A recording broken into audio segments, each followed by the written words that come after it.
네, 사랑하는 성도 여러분, 오늘 하나님의 평화와 또 은혜가 우리 모두의 삶에 또 가정 위에 늘 함께하기를 소망합니다. 일주일 동안 여러분 세상을 얼마나 치열하게 살다 오셨습니까? 그런데도 오늘 이렇게 하나님의 전에 찾아와서 함께 예배드리는 여러분의 중심 속에 하나님으로 가득 채워지기를 다시 한번 소망하며 축복합니다. 하나님께서 여러분들의 모습을 보실 때 또 얼마나 기뻐하시겠습니까? 자, 오늘 설교를 시작하면서 여러분들에게 흥미로운 질문을 하나 던져볼까 합니다. 여러분 혹시 전 세계에서 가장 큰 배, 혹은 가장 튼튼하게 지어졌다고 자부했던 배가 혹시 무엇인지 기억하십니까? 많은 분이 1912년에 침몰했던 아마 타이타닉호를 떠올리실 겁니다. 이 타이타닉호는 이제 전설적인 기술력으로 만들어졌었습니다. 그래서 절대 가라앉지 않는 배라고 하는 별명을 가지고 있었습니다. 심지어 이 설계자는 뭐라고까지 표현을 했었냐면 하나님조차도 이 배는 가라앉힐 수 없다라고 하면서 오만하게도 장담하곤 했습니다. 그런데 그 거대하고 튼튼했던 이 타이타닉호가 첫 항해에서 차가운 바닷속으로 가라앉고 말았습니다. 그 이유는 거대한 빙산과 충돌했기 때문이었어요. 하지만 더 놀라운 사실이 있습니다. 배가 빙산과 부딪혔을 때 정말 아주 그냥 치명적으로 배가 두동강 날 정도로 혹은 아주 크게 파손됐던 게 아니었어요. 빙산의 날카로운 모서리가 배의 측면을 긁고 지나가면서 생긴 작은 틈새들이 문제였습니다. 그 수많은 미세한 균열과 작은 틈들을 통해서 바닷물이 조금씩 그러나 끊임없이 흘러오게 되면서 나중에는 걷잡을 수 없이 물이 흘러 들어오게 되고 이 거대하고 참 훌륭한 기술력이었던 이 배가 그렇게 침몰할 수 없다라고 호언장담했던 이 배가 첫 항해에 차가운 바닷속으로 가라앉으면 많은 2200명이 넘는 탑승객이 죽게 되는 또 가라앉아서 바다에서 떠들게 되는 이런 일들을 나타나게 되었습니다. 우리의 영적인 삶은 어떨까요? 우리의 영적인 삶도 이와 비슷할 수 있습니다.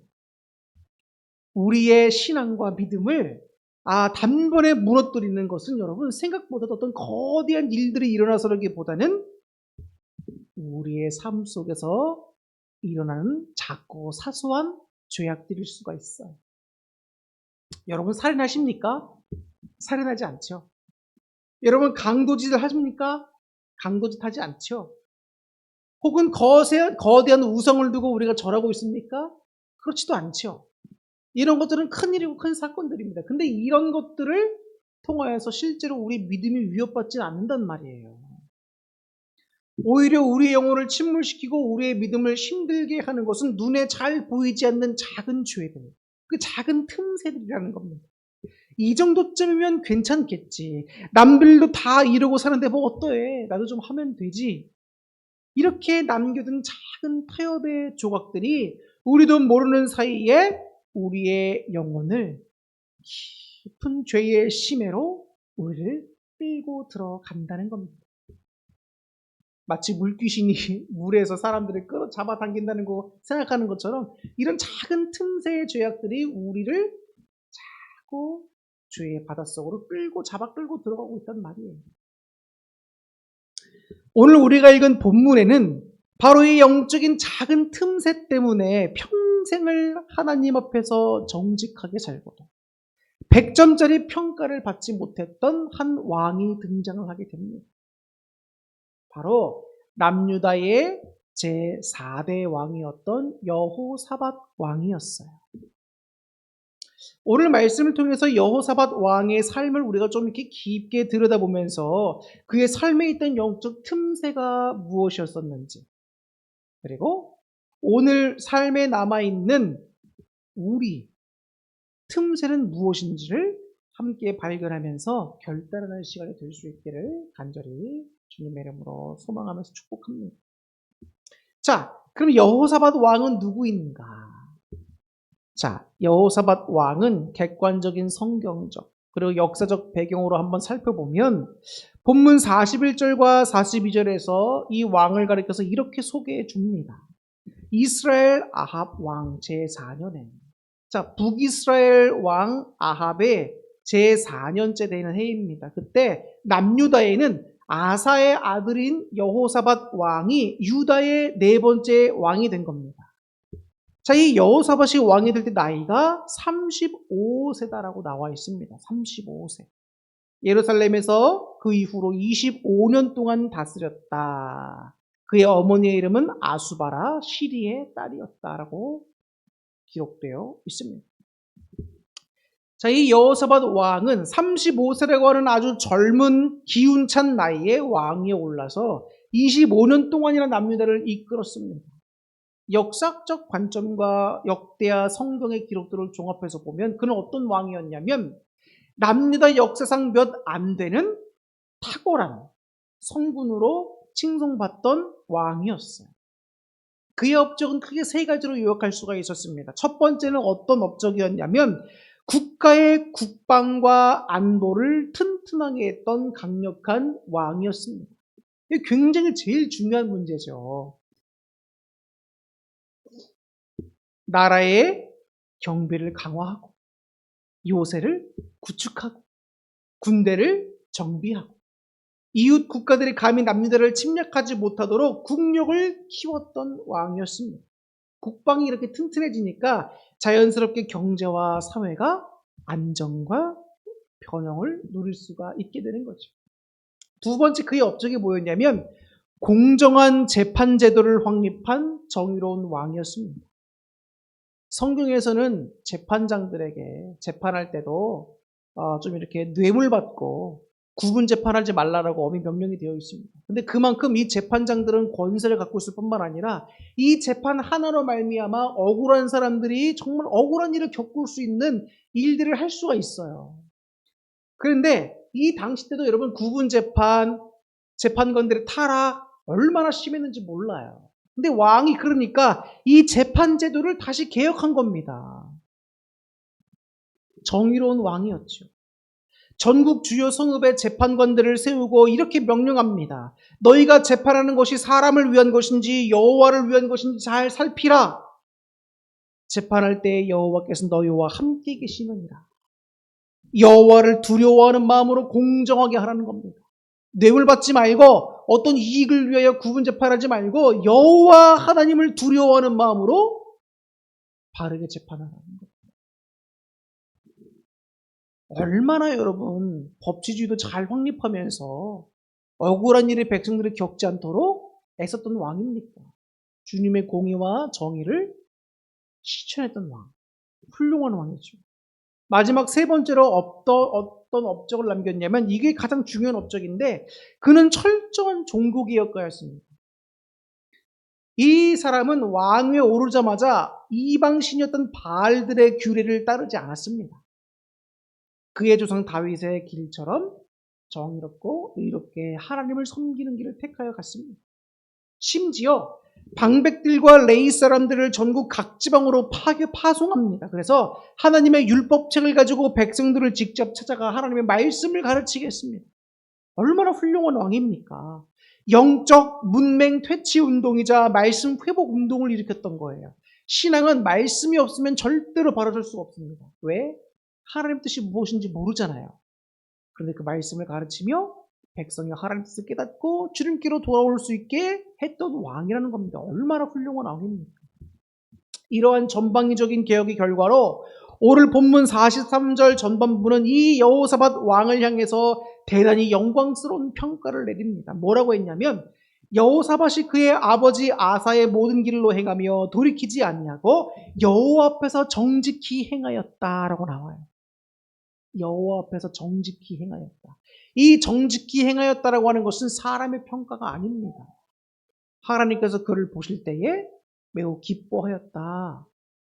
하나님께서 그를 정직한 왕이었다라고 인정해 주셨다는 거예요. 그러면 이건 굉장히 큰 영광인 겁니다. 얼마나 복되고 아름다운 삶입니까? 우리가 주님 앞에서 평가를 받을 때 우리의 부족함 때문에 우리는 얼마나 때로는 주님 뵙기가 두려울 때가 있습니까? 그런데 주님께서 여러분들을 보실 때 참으로 나의 기쁨이었고 나의 정직한 하나님의 기쁨되는 백성이었다고 평가를 받는다면 얼마나 기쁘겠습니까? 근데 그 여호사밧 왕이 이런 왕이었다는 거예요. 여러분들도 이러한 칭찬을 받을 수 있기를 주님의 이름으로 축복합니다.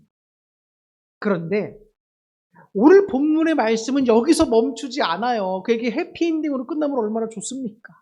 동화처럼. 그런데 아주 가슴 아프고 예리한 영적 지적을 이어나갑니다. 43절 후반부에 이어지는 말씀을 보면 그러나 산당은 패하지 아니하였으므로 백성이 아직도 산당에서 제사를 드리며 분향하였다라고 나와 있습니다. 여호사밧 왕이 다 잘했어요. 그런데 단 한 가지를 패하지를 못했습니다. 그것이 바로 산당이었어요. 산당. 이 산당이 도대체 무엇이기에 성경은 여호사밧의 그 찬란한 업적 뒤에 이러한 구절을 꼬리표처럼 붙여놓았겠습니까? 역사적으로 볼 때 이 산당이라고 하는 것은 뭐냐면 예루살렘 성전이 건축되기 전에 이스라엘 백성들이 지형적으로 이제 높은 곳에다가 제단들을 막 쌓았습니다. 여기도 쌓고 저기도 쌓고. 왜냐하면 당시에는 예루살렘 성전이 없었으니까 여기도 쌓고 저기도 쌓고 하면서 각자의 처소에서 예배를 드렸던 겁니다. 하나님께 제사를 드리는 장소였어요. 그런데 솔로몬 성전이 이제 완공되고 나자 이제는 그 산당들에서의 제사하는 것들을 허용하지 않고 하나님이 말씀하신 것처럼 하나의 장소, 솔로몬이 지은 그 성전으로 함께 모여서 예배를 드리고 제사를 드렸어야 된단 말이에요.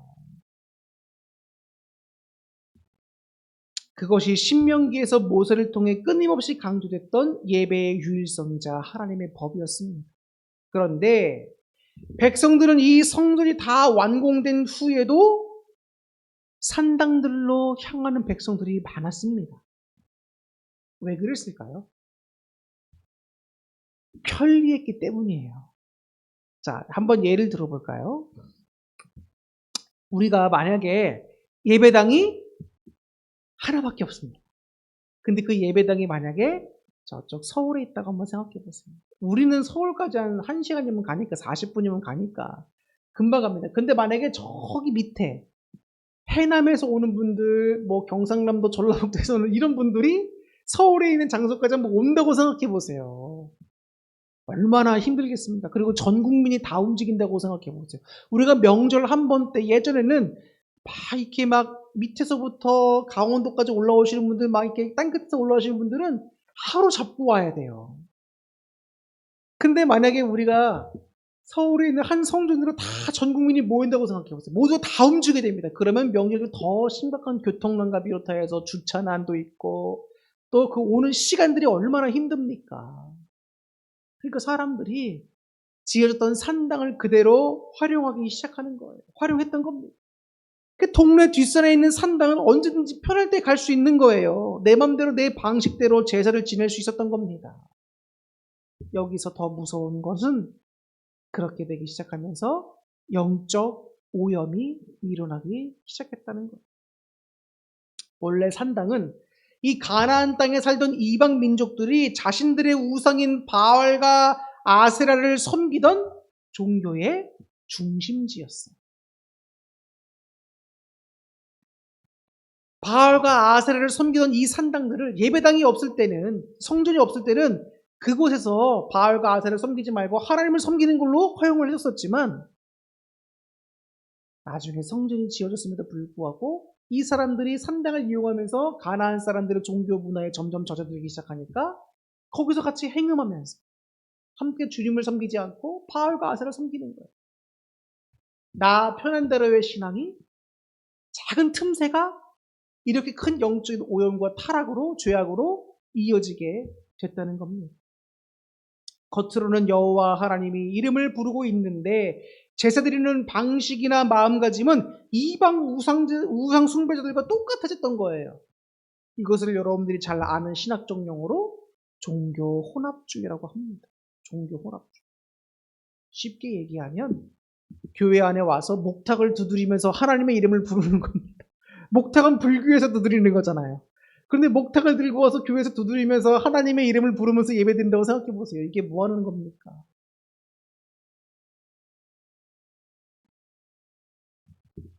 여호사밧은 대대적인 종교개혁을 일으켜서 바알제단을 부쉈습니다. 그러나 백성들의 삶 깊숙이 뿌리 박힌 이 편리주의와 타협의 상징인 산당은 완전히 제거하지 못했던 거예요.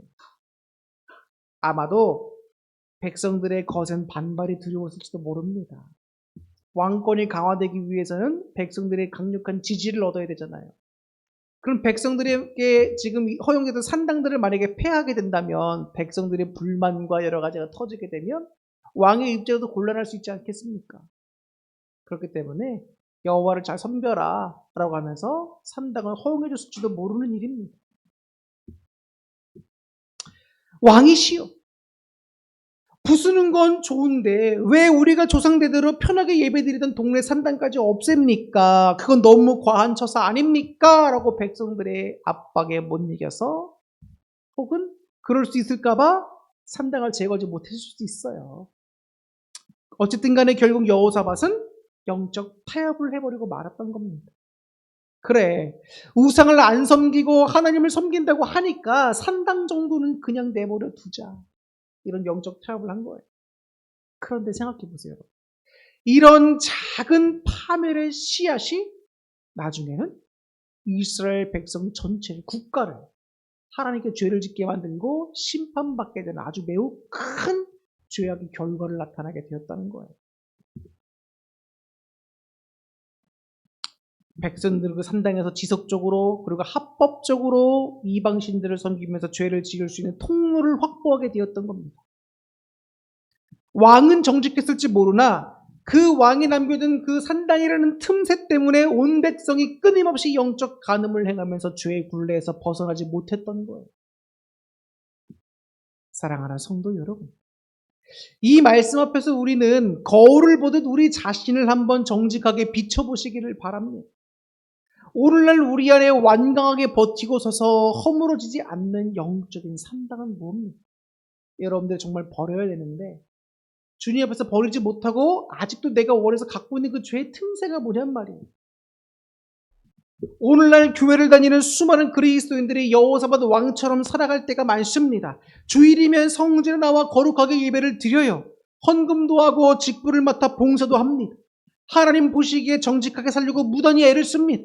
그런데 예배를 마치고 세상 밖으로 나가는 순간 내 삶의 구석진 곳에 소중하게 남겨두었던, 숨겨두었던 나의 산당으로 직행하는 그리스도인들이 너무나 많다는 거예요. 그 산당의 이름은 여러 가지 형태로 나타날 수 있습니다. 어떤 이에게는 중독과 죄악된 습관의 산당이 있을 수 있어요. 하나님이 싫어하시는 줄 뻔히 알면서도 스마트폰 뒤에 숨어서 혹은 아무도 모르는 골방에서 은밀히 즐기는 유혹들에 빠지기도 하고 알코올, 도박, 세상적 쾌락의 산당에 빠져서 하나님께 죄를 범하는 경우도 너무나 많습니다. 이것만은 포기 못해. 내 유일한 스트레스 해소구야, 탈출구야 하면서 끝까지 움켜쥐고 있는 영적 틈새입니다. 모든 걸 다 끊으라는 것은 아니지만 죄악된 것은 끊어야죠. 그러나 한번 생각해 보세요. 여러분, 스마트폰 하는 게 죄는 아니죠. 그런데 내가 하루에 주님 말씀을 읽지도 않으면서 시간도 남고 여유가 있음에도 불구하고 기도도 안 하고 찬송도 안 하고 말씀도 안 보는데 스마트폰만 주구장창 게임만 주구장창 하고 내가 원하는 여가 시간만 주구장창 보낸다고 한번 생각해 보세요. 그러면 그것들은 절제해야 되고 마땅히 끊어내야 할 죄악이 됩니다. 그래서 여러분, 핸드폰을 하더라도 하나님께 할 영적인 모든 것들을 다 하세요. 우리가 드라마나 TV를 보더라도 우리가 때로는 게임을 하더라도 하나님의 일들도 하고 세상 일들도 하고 남는 시간을 잠깐 즐기는 건 상관없습니다. 근데 그것이 주객전도가 되어서 하나님의 일은 나 몰라라고 그것을 우리가 즐기기만 한다면 그것들은 산당과 같은 겁니다. 비록 작은 죄악들이고 작은 일들일 수 있어도 이것이 곧 우리의 모든 영적과 삶의 부분에 있어서 큰 죄가 될 수 있다는 겁니다. 그리고 어떤 사람들에게는 또 돈과 물질주의가 산당이 될 수 있어요. 입술로는 하나님이 내 인생의 주인입니다라고 고백하지만 실제 내 삶의 모든 선택과 가치 기준이 오직 돈이 되는가 혹은 손해가 되는가 라고 생각하면서 거기에 마음을 다 쏟는 분들이 계실 수 있습니다. 물질을 우상화해서 하나님보다 더 재물을 의지하고 더 원하는 것, 그것이 바로 현대인들이 가장 허물지 못하는 거대한 산당들입니다. 어떤 목사님이, 친한 목사님이 얼마 전에 만났는데 이야기를 나누다 그런 말씀을 하시더라고요. 교회 안에 진짜 헌금하는 분들이 어떤 분들인지 혹시 아십니까? 저한테 물어보더라고요. 그래서 목사님의 교회는 어떤 분들이 그렇게 헌금을 하시나요? 그랬더니 그 목사님이 그러는 거예요. 우리 교회에서는 돈 있는 부자들은 헌금을 잘 안 해요. 그런데 기초생활 수급자인 분들처럼 어려운 분들이 헌금을 더 많이 합니다. 기초생활 수급자는 정말 삶이 어려운 분들이잖아요.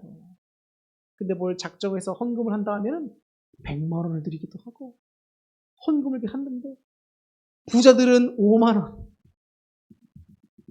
만 원 이렇게 헌금한다는 거예요. 그러면서 물질이 우상에 되어 있는 모습들을 보게 됩니다. 저는 여러분들의 헌금을 강요하는 것이 절대 아닙니다. 그런데 우리 마음속에 물질들이 너무나 많이 우상이 되어 있단 말이에요. 주님께서 베푸시는 은혜가 얼마나 큰데 우리는 겨우 5만 원, 10만 원 때문에 하나님을 그렇게 서운하게 해드립니까? 하나님도 여러분들에게 막 강요하는 건 아니지만 하나님께 올 때는 빈손으로 오지 말라고 하는 도 말씀하실 뿐만 아니라 마음과 정성을 들여야죠. 내가 1,000원을 드리건 10,000원을 드리건 그 속에 하나님께 대한 마음이 담겨 있어야 되는데 그냥 아까운 마음에 어쩔 수 없이 드린다면 하나님께서 기뻐하시지 않죠. 그렇지 않겠습니까?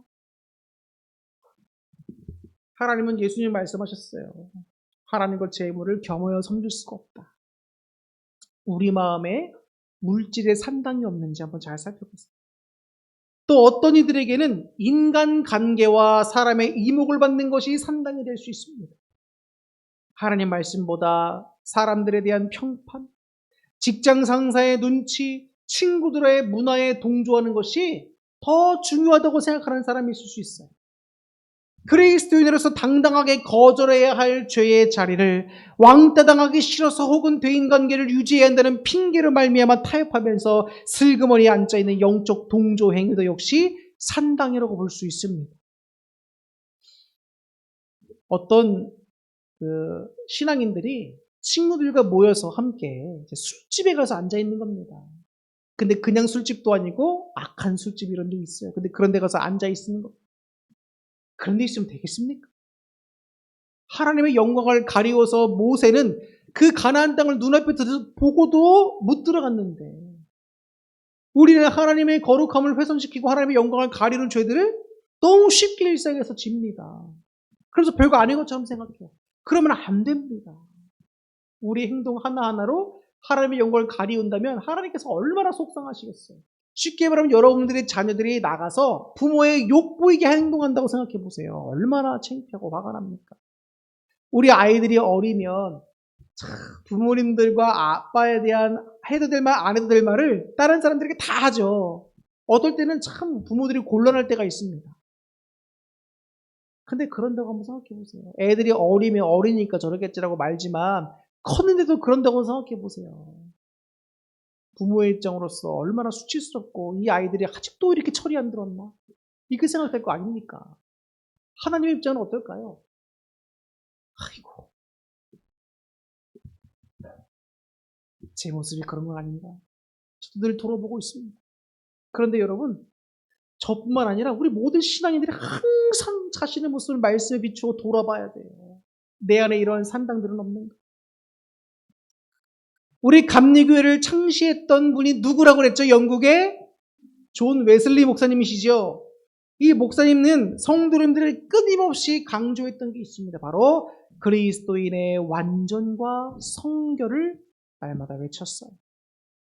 웨슬리 목사님이 말한 이 성결이라고 하는 것은 단순히 주일 예배 때 나와서 1시간 경건하게 앉아있는 것만을 뜻하지 않습니다. 우리의 마음과 뜻과 정성을 다해 하나님을 사랑하고 내 삶 전반적인 부분에서 죄의 모습들을 하나하나 끊어내가는 것. 이것들을 원하셨어요. 말씀하셨습니다. 근데 하나님도 우리의 그런 걸 원하세요. 10번의 제사보다 한 번에 뭐가 더 낫다고요? 순종이 낫다. 우리가 우리 삶의 산당을 남겨두는 이유는 그럼 뭘까요? 왜 우리는 그 죄를 알면서도 다 끌어내지 못할까요? 그것이 나에게 편리함을 주고 내 육신의 기쁨을 주고 내 육신의 유익을 준다라고 생각하고 세상을 살아가기에 부드러운 타협점을 만들어 준다고 생각하고 여기기 때문입니다. 하나님보다 그 죄악이 더 좋고 하나님 주시는 것보다 그 죄악이 주는 유익이 더 커 보이니까 끌어낼 수가 없는 거예요. 그렇기 때문에 우리는 우상 숭배를 하고 있는 겁니다. 내 안의 산당에서 우상들을 섬기고 있는 거예요, 여러분. 그런데 기억하십시오. 여러분들이 끝내 허물어 두지 않고 남겨두었던 그 산당이 결국에는 우리를 지속적으로 죄의 길로 인도한다는 겁니다. 왜 같은 죄를 계속 반복할까요? 이런 죄악의 산당들을 제거하지 않아서 그런 겁니다. 노력해야 돼요. 우리는 주님께 기도하면서 이런 산당들까지도 제거할 수 있는 결단과 실행력을 주옵소서. 오늘 이 시간 성령님의 조명하심을 통하여 우리의 삶 아래에 숨겨진 산당들을 명확하게 발견하시고 직면하시고 끊어내실 수 있기를 주님의 이름으로 권면합니다. 이제 결론을 말씀드리며 마치려고 합니다. 우리 인간의 연약함으로는 내 삶에 깊게 뿌리 박혀 있는 산당들을 스스로 무너뜨릴 수가 없습니다. 그것들은 너무나 달콤하고 오랜 시간 우리 삶의 습관이 되었기 때문이에요. 그래서 습관이 중요한 겁니다. 그래서는 저와 우리 아내는 우리 아이들을 이제 공부하면서 꼭 가르치는 습관이 뭐냐면 공부할 때 반드시 풀이 과정을 쓰라는 거예요. 암산하지 말고 풀이 과정을 써라. 그리고 의자에 똑바로 앉아서 지속적으로 견디는 연습을 하라는 거예요. 그렇게 하지 않으면 길을 잘못 들어가서 나중에 그것이 습관이 되면 고칠 수가 없습니다. 그래서 우리에게는 예수 그리스도의 십자가와 성령님의 강력한 역사를 항상 구하는 자세가 필요해요. 이건 신앙의 습관되어야 되는 일입니다. 내 힘으로만 하려고 하지 마시고 주님의 능력을 항상 구하세요. 도와달라고. 타이타닉호는 밀려드는 물을 막지 못해 침몰했지만 우리에게는 영혼들의 모든 틈새를 완벽하게 메우고도 남을 수 있는 예수님의 능력과 성령님의 도우심이 있습니다. 주님의 보혈을 의지하고 내 안에 산당을 허물겠다고 결단하며 나아갈 때에 그때 성령님이 우리에게 죄를 이길 수 있는 힘과 끊어낼 수 있는 용기들을 부어주신다는 거예요. 그런 능력을 힘입어서 하나하나 바꿔나갈 수 있기를 바랍니다. 더 이상 세상과 하나님 사이에 양다리를 걸치지 마세요. 양다리는 절대로 해서는 안 되는 행동입니다. 내 삶의 온전한 주권을 하나님께 올려드리시기를 바라고 나의 시간의 산당, 물질의 산당, 은밀한 죄의 상당을 예수님의 이름으로 과감하게 부셔버리시길 바랍니다. 그래서 하나님께서 우리를 바라보실 때 그가 정직하게 행하였을 뿐만 아니라 그 안에 산당까지 완전히 피하여 내 마음을 온전히 기쁘게 한 자라 라는 칭찬을 들을 수 있는 저와 여러분 될 수 있기를 주님의 이름으로 간절히 축원합니다. 기도하겠습니다.